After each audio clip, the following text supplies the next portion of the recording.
part 4 na pala. Then di niya alam ni mama kung kung pasyente ba yun o nurse. Biglang tumalon sa parang kanal. So wala namang kanal dun. So nagtataka si mama kung saan siya pumunta. Labot. Wait lang. So yun na po yung kwento ko.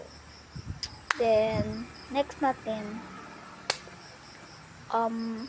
third kababalaghan is ano pa ba? Then next, ano pa ba yung kababalaghan is ito. Nung nagbo-board kami sa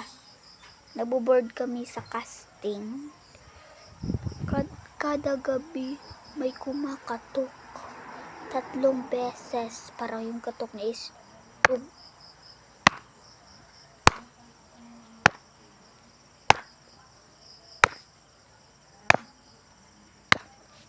yun, umpisa sa hina, papunta palakas,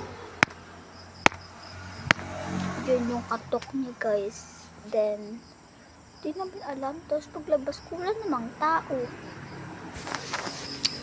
Totoo pa guys yung mga aswang-aswang sa probinsya, kasi naririto ako sa Iloilo ngayon, probinsya ng Iloilo.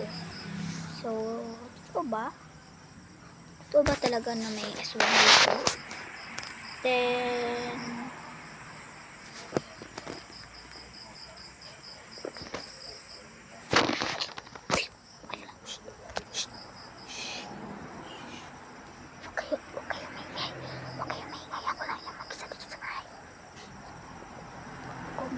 kung may nakita kayo kaninang dumaan, hindi ko po yung nakita.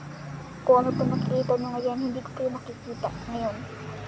As in, madilim lang po talaga dito. Yan. So